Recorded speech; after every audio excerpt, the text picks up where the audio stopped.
Hello and welcome to the Two Robbies Podcast, your destination for in-depth discussion and analysis of the Premier League. I'm Robbie Mustoe, he's Robbie Earle, and here are today's topics. Liverpool handle Leicester after going behind early. Manchester City drop points at home to Everton. Chelsea lose after a late Fulham comeback. Arsenal score early and hold off Ipswich, and Nottingham Forest beat Tottenham at home to finish this match week in 4th place. That's what we've got coming up in today's episode. All right, my friend, let's start the Boxing Day games. Let's go to Anfield. I believe now would be the bookies' favourite to win the title. Liverpool Football Club hosting Leicester. A Leicester team that maybe we saw a little bit of a bounce when Rude went in, but have not been in great nick. Lost to Wolves last week ahead of this game. So a challenge for Liverpool, but a one that I think most people felt they would get over, yet they conceded an early goal. And I know one of the things you've talked about, if Liverpool aren't to do, or where might some of the issues come from, defensively, you just think that there's a possibility that might... I just think when you look at there was a stat, like I think 4 out of the last 6 before this game, they conceded 2 goals. It's like, you know... I think they're 9, wasn't it, in 4 or something Yeah, like that. So... Yeah, that's where there might be a little wrinkle if they start to drop points, given their front players that, again, the way that they attack, Rob, we'll get into it, is pretty impressive, really. And this is a good example of it. So Leicester score a goal. Jordan Ayew takes his goal really nicely. Quick turn, sticks it, gets a little deflection, goes in. Then Leicester park the bus. Yeah. Leicester park the bus. And then it becomes an operation for Liverpool. Okay, everybody's behind the ball for Leicester. How are we going to break them down? And I think part of Liverpool's evolution under Arne Slot has been the variety of attacks. This is what I said after the game, Rob, because it's like watching the game. It was like, it's not as though Liverpool play scintillating back to front, silky football, but they seem to control games really well, and they get the ball into the hands of the front players, and then, you know, there's so much variety, whether it's Trent Alexander-Arnold in terms of the attacking, once they get into the final third. Trent crossing loads of balls from that inside right position. It wasn't particularly fruitful in this game, but they've got that. You got Andy Robertson down the far side that often will try and get to the byline, cross the field balls in. You got the wide players that will run in, will give you a threat as well. You know, in this game it was Darwin Nunez. It was looked a little, I don't know, a little awkward, a little off in it. You got midfield players steaming into the box. You got McAllister popping up on the left, popping up on the right. You have Gravenberg mostly holding, but he sometimes goes forward. There's an amazing interchange, which basically means, you know what I thought about we should do for a show, Rob? I thought that whether it's this game or other games, we should get our guys to do some like freeze frames. Of almost the final third freeze frame or around the penalty box. I bet in a game of football, Liverpool, if you could take so many freeze frames and you'd be like, oh, there's McAllister, there's Nunez, there's Salah, and I think there'll be lots of times where different players will pop up in different spots. Yeah, they won't always be same players, won't always be same spots. Yeah. That's what's weird. So so you're suggesting that's something that's worked on, that's coached, that's trained, that's the evolution and the tweak from the Jurgen Klopp, where it was intensity, where it was people going, where you kind of knew where people were. Kind of knew where people were going to pop up. Could you live with that speed and intensity and the gegenpress winning it back? Yeah. It's different. It's slightly more controlled. I've said it's less energetic. I also think it's less energy sapping, Rob. I think that's why Liverpool look clinical. It looks like there's a surgeon going to work. Yeah. Doesn't look like it's a bit mad. But what I'm saying, it seems thought out. I don't think this random people popping up in different spots is random. It's... I think there's a smartness about it. And when you hear the players talk about Arne Slot and everything, what's the quote? Something like, every pass, there's a thought on every pass. So they've worked on different ways of breaking down opponents. And I've got to say, given the way that the Premier League is and teams that just pack it in, it's kind of the smart thing to do, isn't it? If you're the coach, let's figure out some ways to break down these stubborn... Because that's what happens in the Premier League. And I think we're seeing right now is that not only are the front players in good form, but they're getting good supply. And they're surprising opponents and asking questions of their back 4, 5, whatever it is, in different ways. Because he's not a massive media guy, he's certainly not a self-promoter. I was kind of thinking of really, you know, as we come to Christmas and end of the year and all that, like, 6 months in charge of the football club from the summer when he takes over. Most people would have thought with this guy, like, the worry was, this is David Moyes after Sir Alex Ferguson. You've had a legend like Jurgen Klopp who's won things, who's been a part of the club, who's been a character and a personality that just fitted with Liverpool. This was a tough task, Rob, to go in and, in your own way, adapt it, in your own way, change a few things, very subtly, but in your own way, be your own man and be where they are. Has he done even better than you thought? Because he certainly has for me, Rob. Yeah, I think so. To do this football club, to go in and he's kind of not upset things, but he's changed things. I think it's important they got off to a great start. Obviously, their schedule's kind at the beginning. It was. And once you get up to a great start, the players believe straight away. The fans kind of relax a little bit. And I think we're kind of similar to start, Rob, where we expect Liverpool to do well, but you don't really know, do you, with a new manager like that and how he's going to. And I know Tim. Our Tim Howard is obviously one of our guys. He was more worried about the whole change, just what you're talking about. Tim was really like, wow, it's so difficult to go in and be the man after the man. After the guy, it's better to be the man after the man after the man type of thing. So I think that, is a totally valid opinion and a point, and you don't really know until it happens. All I would say is, when you start well, you win games. The football is different, Rob. Remember, it was kind of quiet now. Played a couple of times because it was like slow, and they're like, oh, this is a little different. But again, studying them, it's like, how are they creating so much? And it's really clever. It's hard to get a sense of what they do in midfield. I think they do change based on the opponent. Different players. Szoboszlai gets a rest. Curtis Jones comes in. I think the midfield, Rob, I think we knew that defensively, he's tightened up a little bit. They play a little tighter. Fullbacks don't go as high, play a little tighter. There's less of that big turnover where you see and they're out of the game. Back they're absolutely out of the game. There's a little bit of that, but nowhere near as much. Exactly. We know the front players are brilliant. And it's the midfield that I think has improved recently. Really improved recently. I don't think maybe there's a little bit more to come from McAllister, who's not. But the way that the midfield operates with Gravenberch, I know you talked about a lot about Gravenberch's kind of impact in there. It's remarkable. Let me jump on to my underappreciated, Rob, because Cody Gakpo is my underappreciated performer. He's got a knack of scoring important goals. Correct. They'd gone behind. They looked like this isn't going to plan. Right before half-time, he steps up with a beautiful goal. One of those, again, that we see certainly every match week with players cutting inside, bending it in there.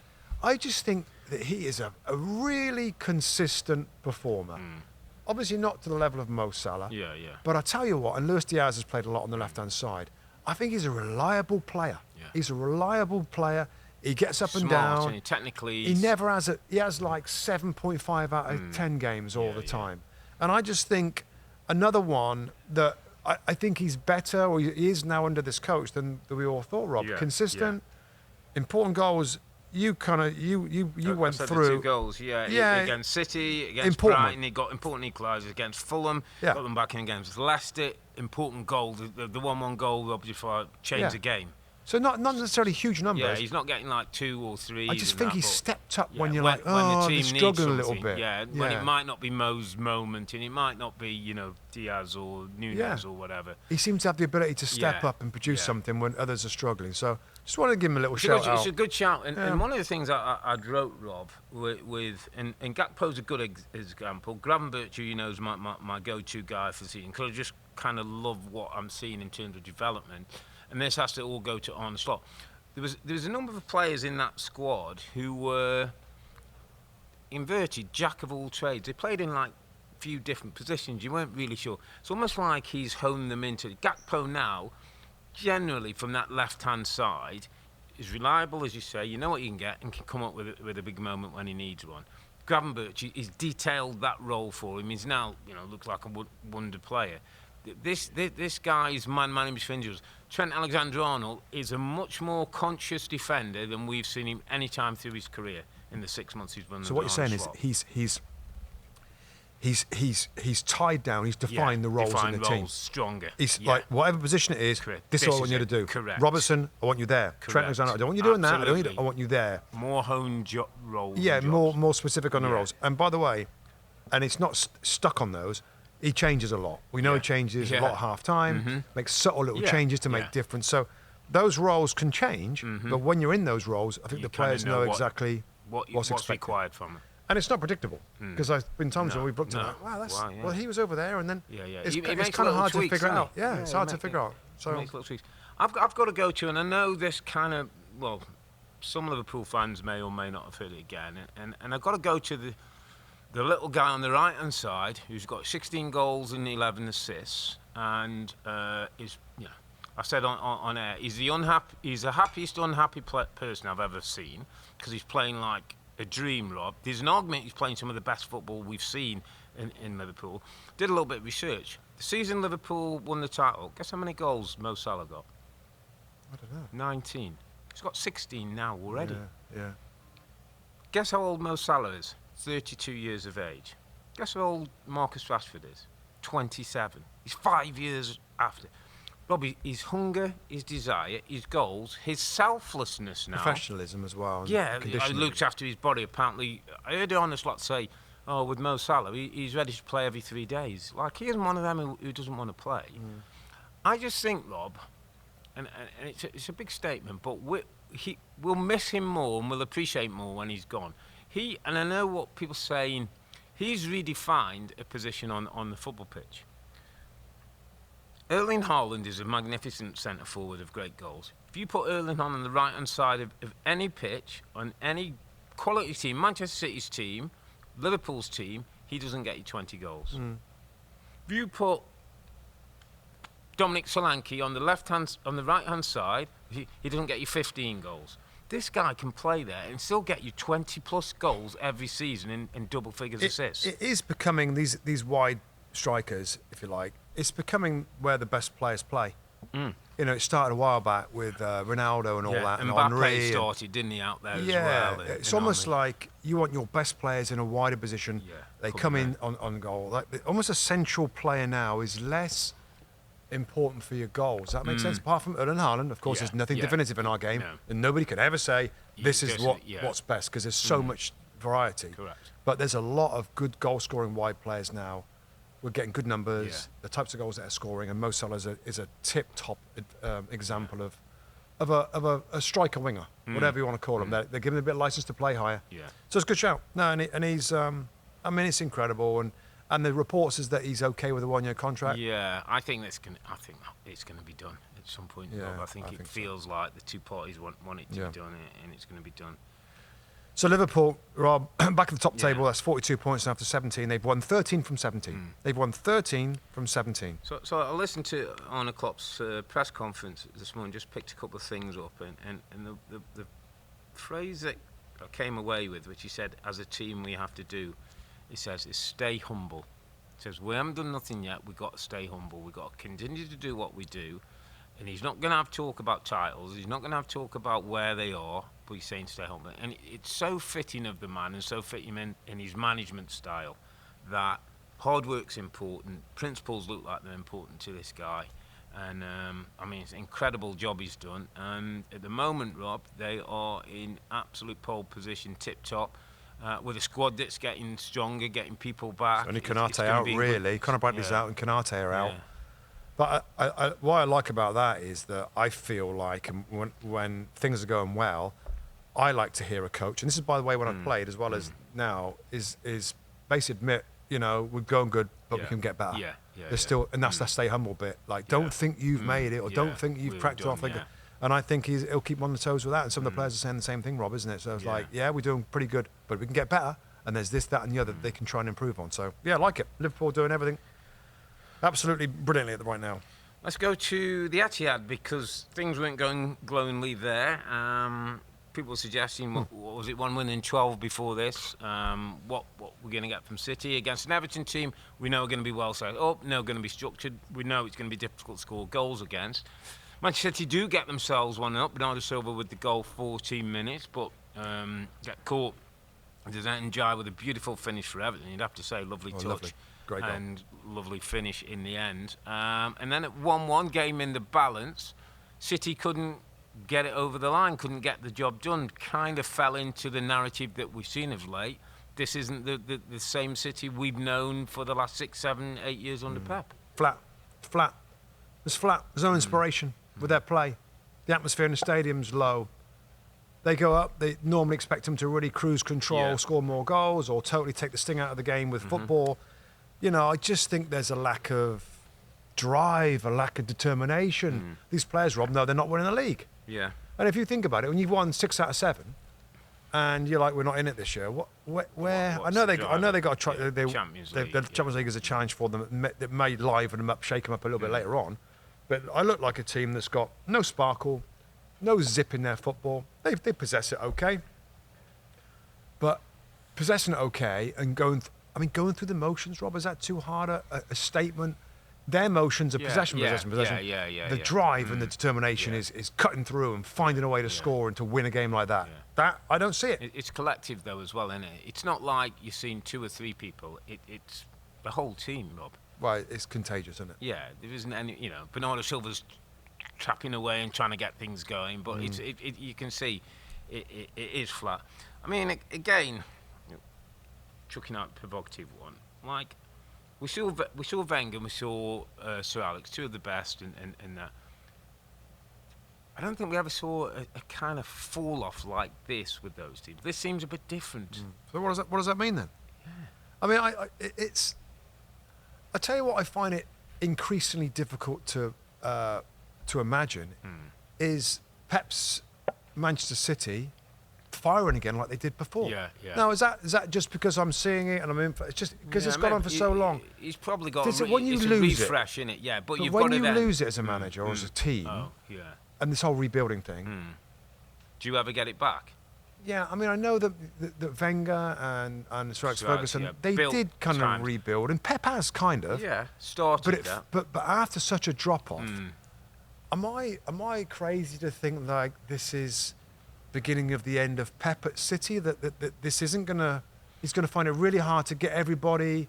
Well, I think it could be more about drastic surgery. I think it could be talking like 8, 9 players gone. So the Rico Lewis's, the phone. It's a whole new blend, a whole new group. Yeah. So they've got to create a whole new feeling again. Yeah, from what was there instead of trying before. to recover. Or regain the feeling before. Like that. We've almost got to come afresh with new people who haven't been down that road, who are not the squad, who haven't heard the stories, who haven't, who have got hunger in the belly. So the next 2 windows, the January window and then summer, where there'd be probably more turnover. Absolutely. That's when we'll know more. Can I ask you a question? And this is, again, I'm not going to go on like Pep out, because what he's done for English football is as big as anybody in the game. World football. And I'm putting Sir Alex and Wenger and Marine and all those people in this. The question I'm kind of asking myself is, Pep shown he's one of the best managers we've ever had in world football state. Can he motivate? Is his motivational skills around good players on top of the game, international, keeping you at the top when you're on the top, like keeping you at the peak? Whereas a Sean Dyche, who they played, has to manage players who are not as good, not as confident, who have doubts, who have anxiety. When you're as good as Pep and your team are as good as Pep, do you only have a certain definition of skills that you use? Or can Pep do what a Sean Dyche... Because the question is, could Pep take a Burnley team back in the day and make them play? What I'm trying to ask is, as a manager, does he get... Is he able to find another way with players who... Erling Haaland has got doubts in his mind. For the first time we've seen him in English football, he's come out last week and said, blame me, don't blame the manager, blah, blah, blah. Does Pep know how to, have those conversations that maybe Dyche has with Dominic Calvert-Lewin when he hasn't been scoring and things? You're basically saying, has he got the managerial skills to improve, motivate a group that are not very good? Yeah. Because things are down. Yeah, he's never been there. So maybe it's something And also, this is the longest he's been at a club, isn't it? By a long shot. So what we've seen before is brilliant, but short-lived. Yeah. And this has been brilliant, and it's kind of been long. And it's like, now, can he go again after being so long? I mean, we saw Jurgen Klopp at Liverpool basically admit to everybody in the interview, my energy, so I can't... Liverpool deserves somebody with more energy than me. I can't do my job. Yeah. And Pep's sort of like... He's gone a different way. Yeah. I'm not leaving it like this. Here's my new 2-year contract. Where really, if he's honest with himself, Rob, Maybe if he hadn't won so much, maybe if he didn't have such affinity with the club, it might be I think he's like, I've done good work here, and my time is over. But he didn't. And I know where the conversation and people are shouting, but do you think anything to do with the charges is part of that? That he doesn't want to be seen to be leaving the football club at this time because of what I is don't coming think so, down but it's a reasonable question. I don't think so. I think for him, it's just football. It's just and football. The team and the group. And I think he looks absolutely exhausted mentally, like some of the players. But the contract thing, everybody asked him about it. He signed a 2, and I didn't, and it was bad then, but not as bad as it is now. Yeah. And again, like, it's tough to see them for this season finding a run where they can go and win, which we thought. Like a month ago, Rob, we probably said, you know what, they're going to get it together at some point. It's just how big the difference is. Can they don't look like they're ready to put a run together. I feel like they need everybody back again. Yeah. With all who's had rest and recovered, the John Stoneses, the Rodris, everything else, which is not going to happen this season with all those back together, to get that feeling back again. But even then, don't know. Some of these players are older. It's part of the like 4 or 5 or 6 reasons why they are what they are. The age is not helping. So we're seeing it again, and that was a long chat about Man City, Rob, but it is pretty crazy, the drop-off. And back to your question, isn't it? I don't think we have seen... I mean, Mourinho had some pretty bad drop-offs. Yeah. I mean, where Man City now... He never had the winning dominance that Pep's had. Before we move on, legacy of Pep. Like, I know kind of Rebecca hinted about, does this kind of tarnish his legacy a little bit? For me, it's a resounding no. Absolutely not. Do you think there's a bit of that from some people? Not his legacy at all. In fact, I mean... How forgettable. I mean, if he leaves in the summer... He's not forgotten, because there's certain positions, there's certain way teams play that was based on what he's done with his football clubs, and everybody else has followed. And I'm not talking just in the Premier League. I'm talking non-league football as inverting fullbacks. It's all gone down. It's gone down, I think. So the argument of who's the best and the greatest, and Sir Alex and Wenger and that is different, and then we'll go on. In terms of legacy, it doesn't touch it at all. No. And when and if the time comes, and when and if he goes, I'll be the first to salute him and say thanks for what you've done to English football, mate, because he has made English football better. Yeah. So different. Well, where next, my friend? We're going to Stamford Bridge, my friend, because we're going to Chelsea, who held 0-0 with Everton. I think we both thought, you know what, that isn't a bad draw away from home against an Everton team that's structured. We're at home to Fulham in a West London derby, and I'm, used to live not far from this area, know the two clubs very well.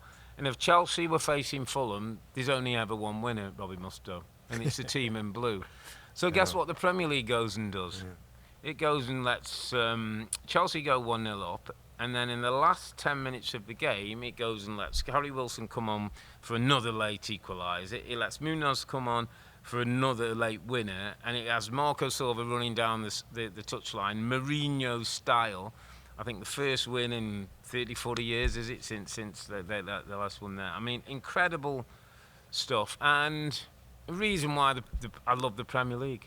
A reason why I couldn't love Marco Silva anymore, a manager who's had his goes around certain places, and I think there's a very, very good coach in there who hasn't had the credit he deserves. No, absolutely right. I mean, if you look at the team, Rob, it's kind of, right, and this sounds a little harsh, it's kind of a team of cast-offs a little rejects. I've said it before. Have you? It's a team of rejects. People who couldn't get Didn't into quite other cut teams. It, the last teams. Yeah. And Marco Silva got fired out of Everton, even though they were kind of mid-tabler with his kind of...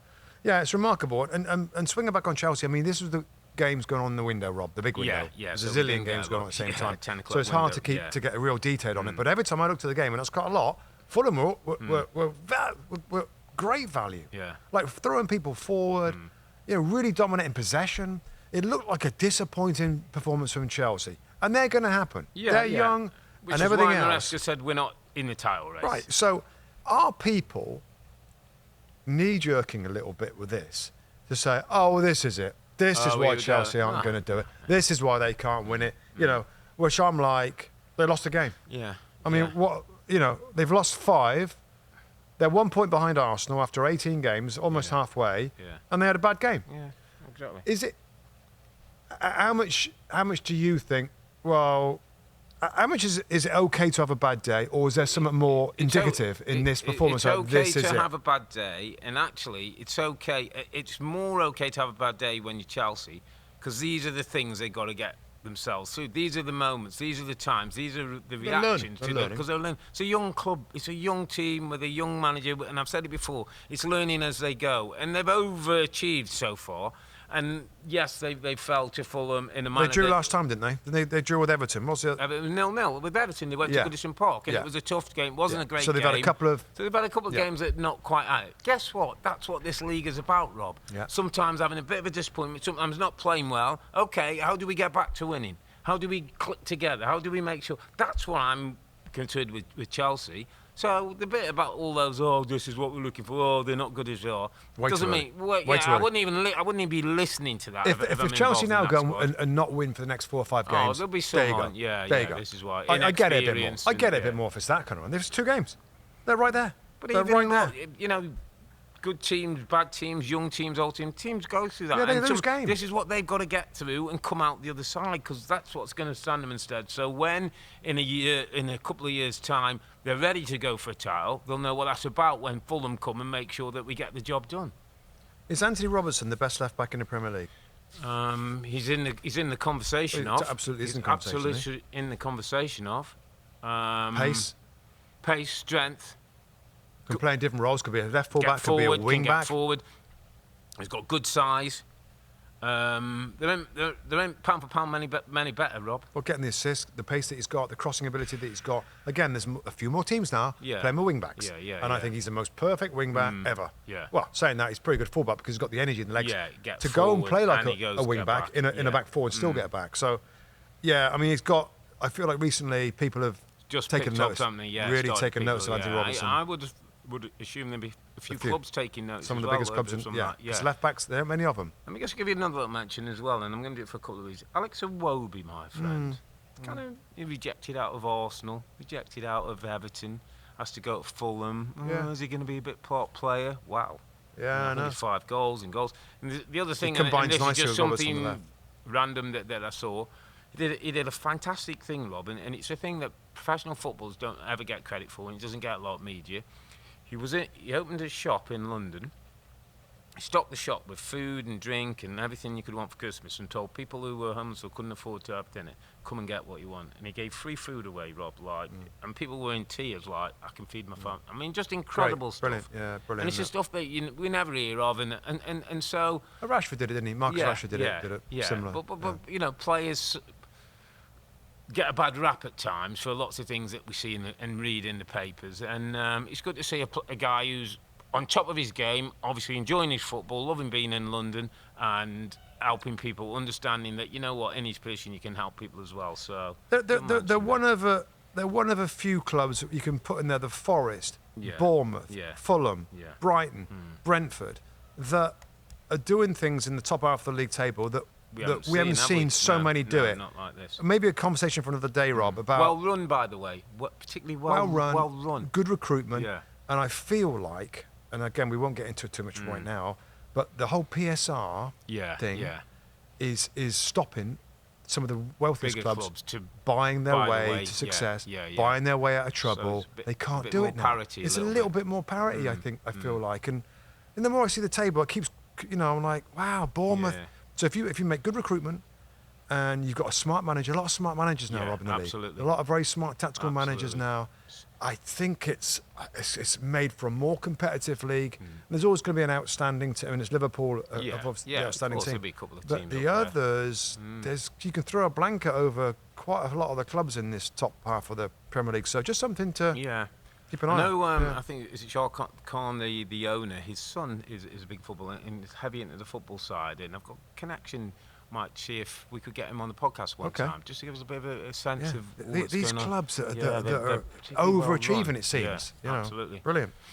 Okay, my friend, let's go to the Emirates. I suppose a little bit of pressure on Arsenal today. Our own Lee Dixon said must win, lose today and be out of the title race. And it's a big statement, but listen, I'm not arguing with Lee, and he knows the I football agree. club well. I think we both agree with that. Yeah. Arsenal got the job done. It wasn't as pretty and it wasn't as in control maybe as he would have liked.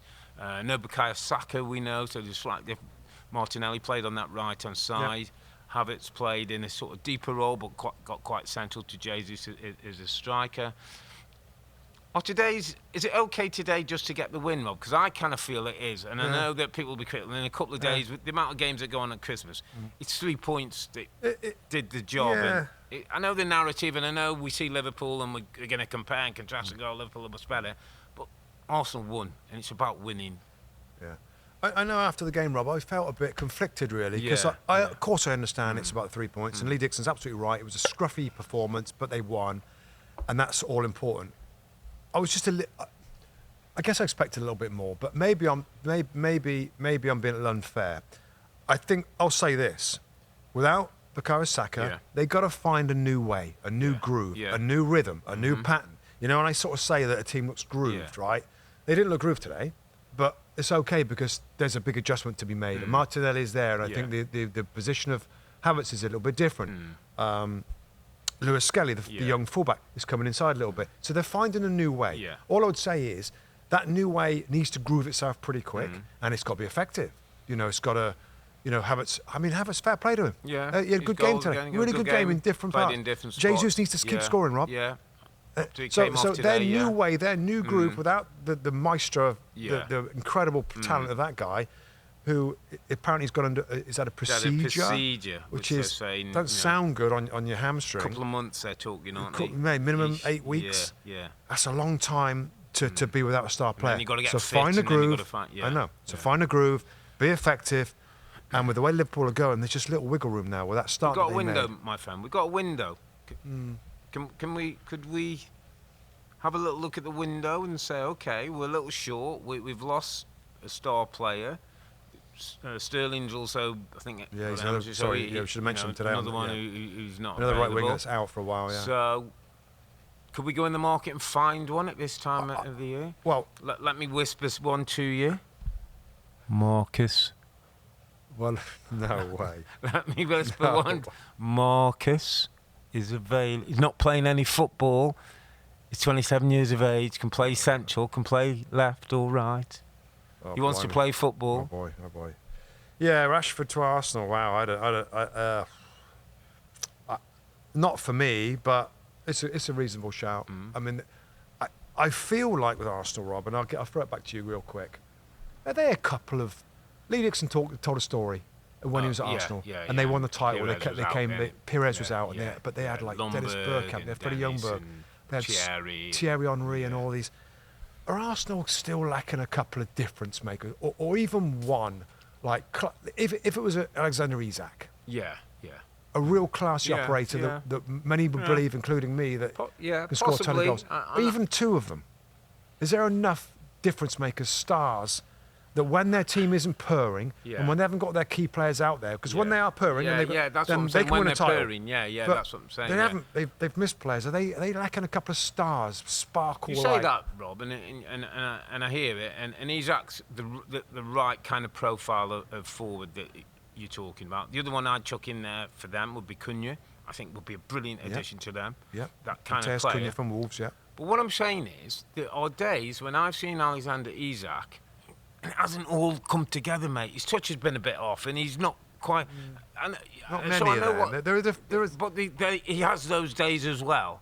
So there's no guarantee that we get Isak in and everything else. I think it makes the start 11 better. Yeah, make the start 11 better. Well, you've got to drop Havertz to a deeper role. So it's all right doing that, which is okay. But you don't see the best of him when he's deeper. If you played him as a 10 right behind Isak. Again, so there's adjustment with them. But I do get what you're saying, and I think I don't disagree. One or two top class players wouldn't make them better, because that's what City have had. But obviously, money, getting the right players, all those things are going to take their course. I mean, the Saka thing is a bit of a test now for Mikel Arteta in this group. It's a little like he's got to figure this out and get that groove and get that rhythm and find another little way. Find a way. and get the and go on a they've got to go on a run. Yeah. There's no wiggle room with their form's pretty good as now. I just felt a little disappointed. Maybe it's wrong. Maybe it's harsh. But I tell you what's not harsh is that they got to play better than that. Yeah. And they got to win a ton of games back to back now. And they got to find a new way. And someone's got to step up. You know, is it Trossard's going to be a regular scorer? Yeah. Is it Jesus? Yeah. I mean, probably Jesus got score. He has got. He's got to add some Premier League goals to it He's now. got He's got to have consistently scoring goals. Declan Rice has got to chip in with a few. Odegaard's got to do a little bit better. Can I just give Odegaard's numbers? And I know what's happened with him with injuries. 10 appearances, one goal, 2 assists. We all expect more than that, don't we? 8 goals last year. Yeah. So he's got to chip in with a little bit more end product. Yeah. And we'll see. We'll see if they can put a run together that can put pressure on Liverpool. We'll see. But they got the job done. Ipswich, just quickly on them, Rob. Yeah. I'll say the same thing I said. I mean, talk about a club that's done everything right in terms of promotion. Yeah. Right. They got a brilliant manager that's wanted by some other people, big clubs. He's admitted that he's changed the style of play for the Premier League. Yeah. We know he's very smart tactically. Yeah. They spent $165 million on new players. Yeah. And one of those new players is a guy that scores goals. Yeah, Liam Delap. Yeah. So tick that box, and wrapped up in a club that's buzzing to be back in the Premier League. And they've won 2 games all season. Yeah. How hard is it for these clubs? He's done everything that you think. This league is hard. So I heard a lovely statement the other day where they said the challenge for teams coming in is not to be in the Premier League, is to be part of the Premier League. And there's a difference. They're in it now, and they might go out of it. But you need to be part of it, like Brentford were, like Brighton have become, and look what Bournemouth have become. Fulham, that's what you can get to. But you've got to be part of it, Rob. And that's the big. And I took the question to you today, before, and I'll rephrase it for the people on our podcast. Before balls was kicked, who had the harder job? Kieran McKenna trying to keep Ipswich in the Premier League, or Mikel Arteta trying to win the Premier League? Which one of those jobs is harder? It's such a hard question. Both, obviously. I would say Kieran McKenna. With a group of players who've never been in this league. What is he? 3 points. Have had 2 back-to-back promotions. So some of those players were in League 1. 3 points of safety. Yeah, I know, and that's why I'm saying the job he's doing is incredible. Now, can he wrap up a little bit? Can they do a little bit of business in the window that might just help them out in a couple of spots? Yeah. It'd be incredible if they. I know, it's such a good club, such a respected manager and a smart manager. It just shows you how hard it is, Rob, and that gap. Maybe the back-to-back promotions in previous leagues. Maybe some of those players aren't quite up to the Premier League, and they were outstanding last year. They outperformed last year. Some of those, I know. Morsey was missing today. They can't win games. Got to find a way to take decent performances into points. Let's go to the City ground, my friend, to wrap up the bigger games. I mean, a real contrast in form. Nuno against a team that thought he wasn't good enough and got rid of him after a few months. Nottingham Forest 1, Tottenham 0. Anthony Elanga with another goal. I think that's 3-3 for him or something similar. Jed Spence, former Forest player, getting 2 red cards, getting sent off. Disappointing for him, having waited so hard to get in the Tottenham team.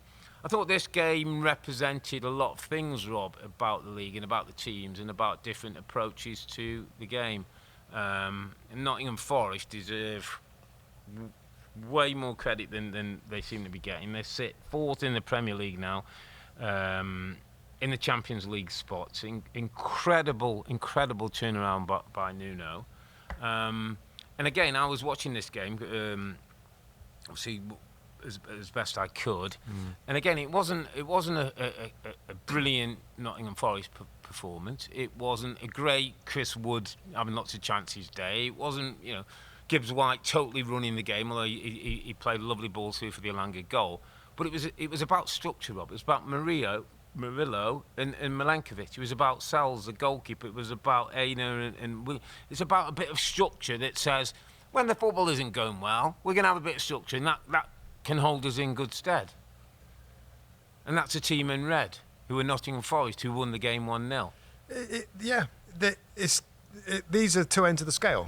Obviously, and you could argue in English football over decades, teams like Forest that have a really good shape.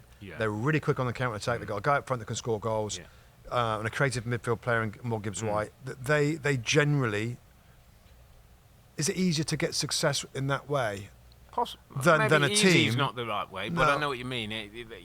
There's a formula there that if done well, gets you a number of points. Yeah, and is it harder to build a team that's Absolutely. out and out, attack? It's harder to do that, Rob, isn't it? Way harder to do. So do you admire Postecoglou's approach? Always, and I've said that. I admire his approach. I disappoint with his stubbornness. We've spoke before about him, haven't we? About the league table was going to prove everything. I listened to his press conference this morning, actually, and he talked about it's been challenging because of the injuries that they've got, basically. Yeah. And I know we can all say we all have injuries. He's had all his centre-backs are out. All his centre-backs are out. And the question then becomes, well, if you've got so many injuries, shouldn't you just adjust the way you play instead of doing the same thing? And he doesn't. It's absolutely the same. And it's I sit comfortably with Spurs is that I like watching Spurs. I love a team going attacking like that, right? Correct. Yeah. And I have no skin in the game here. Yeah. It's going to be very simple on him with the league table. At the end of the season, Rob, the board of directors and Daniel Levy at Spurs are going to say, okay, right, we finished in wherever it is, 6th or 10th. Yeah.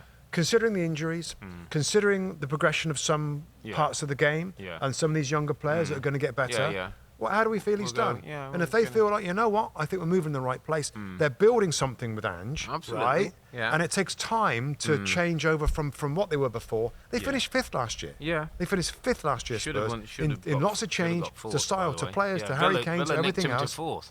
Yeah, they almost got to 4th. And you look at the league table now, 12 is a bad look. They're 6 points away from getting back up to 5th. There's just more than a half of the season. If they can get some players back, then they can climb it. Yeah. The thing that I think is the crux here is that I feel with Spurs, when they get their best team out there, right, they can win a lot of games.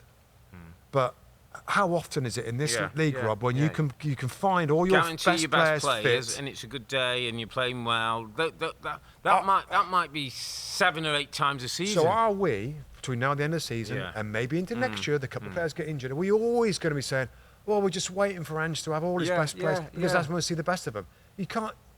There's only a certain amount of time you can say that. Exactly, and results and performances and be able to adapt. And be able to adapt is going to be important. As you were talking, getting just a thought.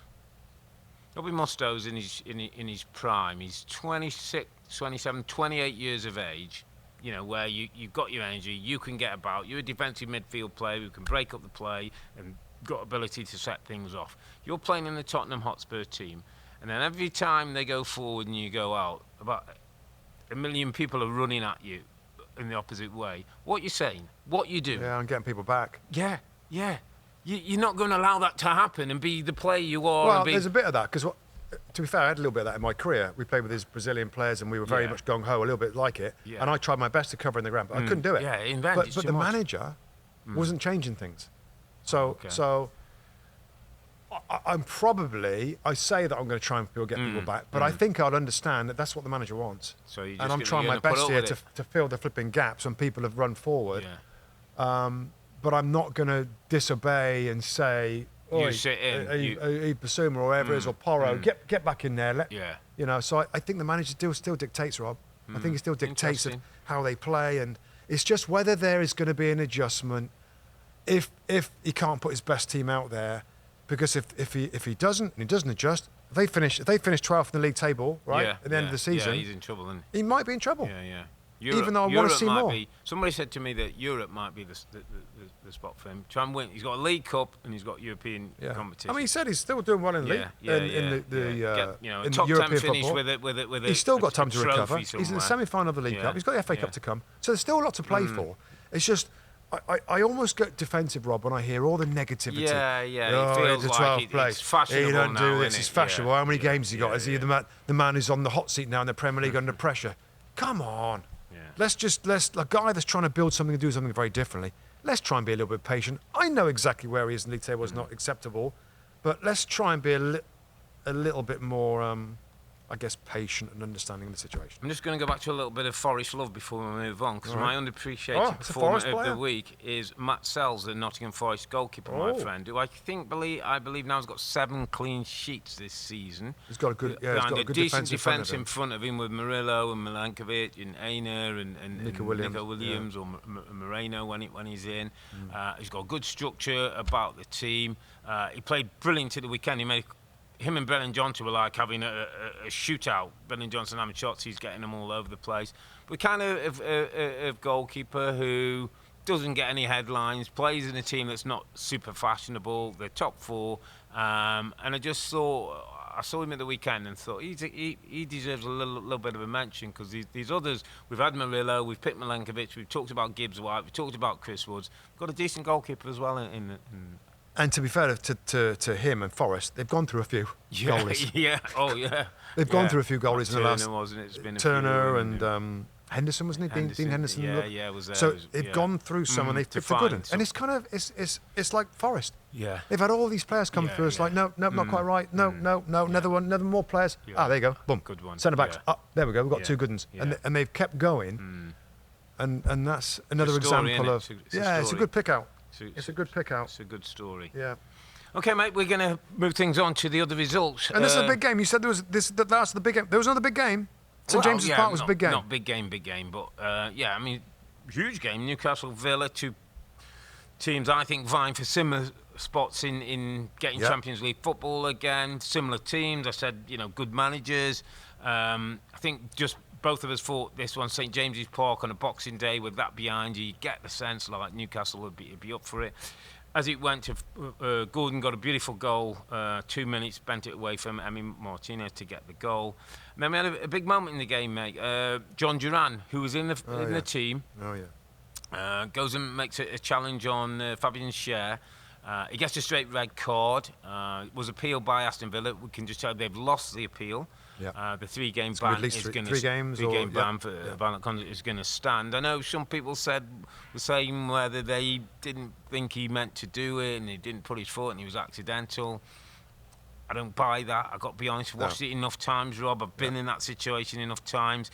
If you put your foot on somebody's back and you're there, you can lift your foot off and take it away. You don't scrape your foot further away. I think there was a motion to rake. Yeah, to impart a little bit of nastiness. I thought it was. I mean, there'll be other ex-pros. I've heard other ex-pros. I've heard a few ex-pros who didn't think it was. No, so it's all obviously very accidental, subjective. But in my opinion, he knew what he was doing, and he looked frustrated in the game. I thought so. He got the card, and then I pretty much changed the game. Isaac then gets a second for Newcastle. Joe Ellington gets the third. Important win for Newcastle on a good run of form now, aren't they? Finding a little bit. Finding a little bit. Yeah. And I know that I was disappointed with them earlier on because I thought they got all the makings of a good team. Your boy on the right, Jacob Murphy again. Yeah. Excellent. Really, really great. Anthony Gordon, we know his quality. Isaac, we know his quality. Midfield interests me. Interests me. And Sandro Tonali, I think we talked about him, Rob, didn't we, a couple of weeks ago? There should be more from him. Well, he's got a different role. Yeah. He's got a different role now, and he's switched over with Bruno. So Bruno Fernandes, Guimaraes was always the holder, playmaker. He'd gone a little quiet. I think Tonali had gone a little quiet in the right side of midfield with a bit more license to get forward. Switched them. Yeah. Bruno now is a super player. Bruno, he can create. I think he's enjoying his role. Right, get forward, get back a little bit. I think Tonali is enjoying his role. There was always a shout, wasn't it, when he signed? It's a bit like Andrea Pirlo, the hair and the way. But I think he looks comfy as a 6. And something as simple as that, a little change there where it improves 2 players, makes a difference. Joe Ellington or Joe Willock, whoever it is, complements it really nicely. They've just got to get it going. And we questioned. I certainly started questioning Eddie Howe, come on, don't let this. Is he nasty enough to get them going? But this little change, a little bit of run now, they're right up there. Yeah. They're up in 5th spot, right in amongst the Champions League spots where I thought they'd have a really good chance this year of getting. And that in St James's Park on Boxing Day, cool. Don't get better than that, it looked pretty lively. So the Geordies they got it going again, and let's see if they can maintain that and push on. Get themselves up. Yeah. Up there, Good win that is. Blow on 3-0. 3-0. Bournemouth 0, Crystal Palace 0. I think this one was a classic down there. Not an awful lot. Didn't see much of that game. Busy window. Yeah, I mean, just with Palace, Rob, they just kind of never quite get themselves away, do they? Like 17 points, is it now? 16th in the league, so they're only sort of 3 points away from the bottom three, aren't they? So yeah, as well as player. I know Eze was back in this game as well, who's obviously the talent, but still a bit of work to do. Bournemouth ticking along nicely. Bournemouth, have to give them credit. 6th in the Premier League. As we get to the turn of the year, is a fantastic job done by Earle. Southampton 0, West Ham United 1. Yeah. West Ham starting to find a way a little bit. I think it's 4 games now, isn't it, unbeaten. Lopetegui just quietly is just starting. We studied their game a couple of weeks ago, a week ago. I don't know if you were in, but I just thought, it was a Monday. I was with Danny Higginbottom. It was a Monday game. Yeah. I thought, that looks a little better. That looks a little bit more secure and a bit more impressive and more possession, more territory. And maybe the players, it's a slow burner, Robert West Ham, the new manager, and figuring out the differences of the Moyes thing and what they're trying to do. That's another good victory. New manager, Juric. He had Fulkrug, Fulkrug was on. I don't know if he started with Bowen because he had a hand in the goal, actually. So I don't know if those two are starting, but it looks like a little bit better shape. Good for them. Bowen becomes a man done. He's big. He's important for that team. Yeah. I mean, if you just watch the goal, watch how he almost gets tripped over or bundled over in the penalty box. He picks himself up. He finds a way to get in the 6-yard box. Puts his big toe on it. Gets it in the back of net. I couldn't love him anymore for everything he gives to the team. So important to West Ham. I think that was 5 Premier League goals for him. But good, important 3 points on the road. Southampton under Mr. Juric, I think is going to be a struggle, mate. They can do it differently. Yeah. I think they're going to launch it. They're not going to tippy-tappy out the back. No. It's going to be very different. Yeah. And we'll see whether it's different or whether it's any better. Yeah. There's a lot of criticism on Southampton, the manager, and how we try to do things. And the goals they give away look terrible. But let's see if there's any. I mean, ain't got much to beat, has it? I mean, let's see how the second half of the season goes, Rob. They're going to get more than 6 points. Exactly, more than 6 points that the last guy got. Together, We'll see. Let's talk about a manager who has gone into a football club and made a change, Vitor Pereira, who I think we're going to love him, mate. I think he's going to be a personality. I think he's going to be a character. He was fist pumping with the fans after a 2-0 win against Manchester United, and why shouldn't you? He was giving it some after a 3-0 win against Leicester in his first game. 5 goals scored, none conceded, 2 goals. That's exactly what you want. And we talk about big games. This was a big game for both of these football clubs, Rob. Yeah. And Wolverhampton Wanderers came out 2-0 winners. Yeah, I mean, the things he said before taking a job, he took a job, was pretty amazing to me. He basically said, I know what I want to do. I only need a few weeks. I'm going to GPS tactically sort this team out. And it's not just about the results. I want to play beautiful football. Yeah. I mean, so far, so good. So, fair play. Yeah.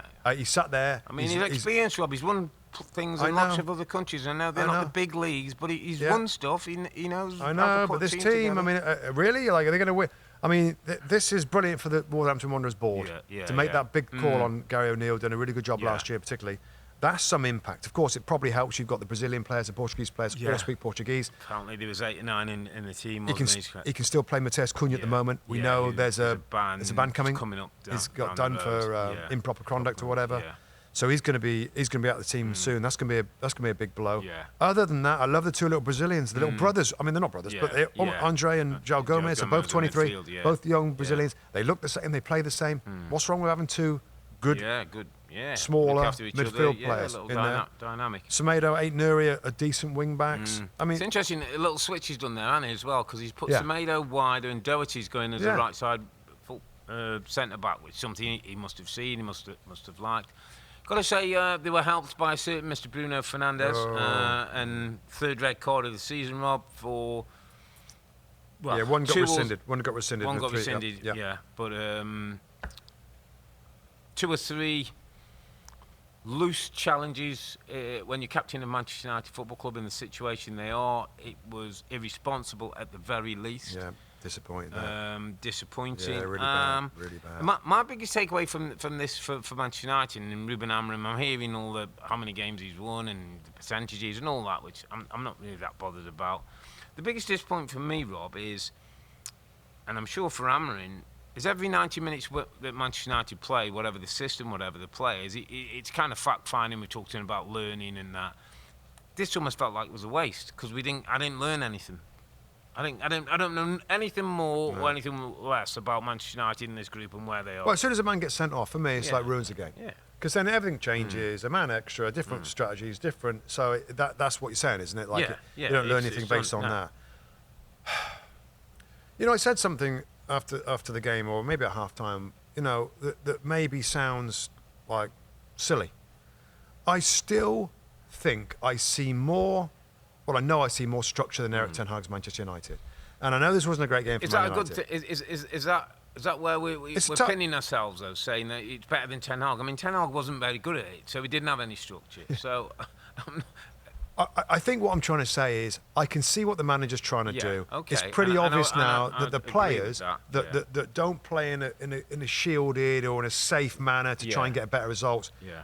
I've said it. You know, that this is the structure. Go and play. Go and show us what you can do. Yeah. And the sad realisation, Rob, is that a lot of these squad are just average Premier League players. Yeah. I mean, I don't know if that's being harsh. No, I don't think it's being harsh. I think it's being honest and truthful. I think week on week, and as he gets, you know, and he came out today, Amarin, and just said, you know, every manager should feel in danger when you're at Manchester United, and he's talking about how big the job is in the thing. This is going to be a bigger job than he or Ineos and people think. This Manchester United group, Rob, to get back. I think it's a bit bigger than I thought, mate. Yeah. I think I and might I knew agree. it was a big job. I think I might I'm not agree. sure. I'm not sure. I thought it was going to be this like. I mean, if that group, and I'm not being in any way disrespectful, but if that group, if half that squad left, we'd be in better place. We'd be in a better place. The problem is, Rob, a lot of these people are on £200,000 a week salaries. That you've got to get them out, you've got to get them happy, and then you've got to have the money to bring bigger or better or. And it's not as though you're going to bring in loads of money from signings. No. So it's all back to the PSR, the financial fair play stuff. If they don't bring a lot of money in with these sales, how are they going to? They've got to get more room on the. I mean, this PSR stuff is changing football. Like Man United's and others that can't buy them. It's like they can't. They're restricted. They're restricted. So that's why it's a really difficult job, big job, difficult job. I mean, the Bruno Fernandes, Rob. I mean, I'm one of his biggest fans. That's so disappointing. Like emotional control of zero. Like you say he's fouling players, tell him to get up. He's in the face of the referee. Where he's had three little nibbles at the guy. Could have got 3 different yellow cards. And then he's in the face of the referee, right in his face, and then he makes that other awful. I mean, why? How is? Gosh, that is a captain of the club as well, and I think he's a brilliant player. Is that him? I think it's frustration. Yeah, but what's come going on, you got to. We all get frustrated. Yeah. I mean, I want to say immature. And it ruined the game for them, and they got enough things to worry about right now. And you don't get much out of Garnacho. Rashford, we know that Rashford's not really involved in the squad again, so he's obviously not training well. And the manager's basically saying like that's going to have to come to an end pretty soon. Yeah, well, gosh, it goes on for Manchester United. He said there's a storm, and they're in the middle of the storm. Let me just go somewhere and again, just to round things off. It's a year since Ineos took over the football club. If Todd Bowley take over that football club in that year, Todd Bowley would be getting hammered. If the Glazers were still in charge of that football club and the football piece, can you imagine? They'd be getting hammered for some reason because of Jim Ratcliffe and the new approach. But by the way, the new approach ain't working. Some of the decisions that have been made have been incredibly poor. Ten Hag, Dan Ashworth. You spend a lot of money, you wait to bring him in, and then you think you can't work with him. Correct. That's some of the signings are still big question marks over the signings. I mean, they've cut half the staff. Again, little things, Rob, but not good optics. They stop. There's no Christmas parties. They stop money going into the players' fund that's for old play. So a lot of the historic Sir things. Alex Ferguson no longer involved. The price of tickets going up mid-season. Yeah, I mean, come on. I know they're trying to make. Of course, they're trying to make it lean and like. This is a football club. This isn't a business. This isn't. That's a good point. This is a football club with people, with feelings, with community. And you've got to get that as well as the business side. You've got to get the two, Rob. He's obviously trying to cut costs, hasn't he? The stadium with the reports of mice droppings around the stadium, the water coming through the press as he's in a press conference. I think we just. United fans got to be patient again. Yeah. It must be so frustrating when they got some changes to the direction of the club and the leaders who are leading the football side of it, and it's still not got any better. Absolutely. We're going to the Amex, mate. We're not going to stay long because it was 0-0 against Brentford. Actually, Brighton had the better of the opportunities. Flecker made a couple of great saves. And Cisse was busy, looked lively. Was good. There was an interesting Pedro throwing his elbow at Malenko. I think it was a get off me. Or you're going to get one of these. And the referee saw it. It's like he threw his elbow. The player was nowhere near. There was no it looked like he tried to swipe, knock his head off and missed. It went but to I think VAR. he's never going to hit him. No, I don't think so. But it went to VAR. They had a serious look at it. He's a little bit fortunate, Joe Pedro. It's not the kind of thing you want to keep doing on a regular basis. I think you've got to make contact with the you actually got to make contact. So, in the end, 0-0 points for both those teams. All right, mate, that's going to do it for us on the Boxing Day games, Matchweek 17. I suppose it was a Merry Christmas for the likes of Liverpool, also Newcastle. It's a pretty miserable Christmas for the Manchester's finest. That's whether you're red or blue half of the city. We'll be back next week on January the 1st. That's New Year's Day for a recap of Matchweek 19, when Manchester United again host Newcastle. Have to see how that one goes at Old Trafford. That's December the 30th. Then Brentford take on Arsenal on New Year's Day from the G-Tech. But for now, I'm Earle. He's Mustoe, together with the two Robbies. Thanks for watching and listening. Be safe, stay healthy. It's a good night from me. And it's good night from him. Good night. Good night.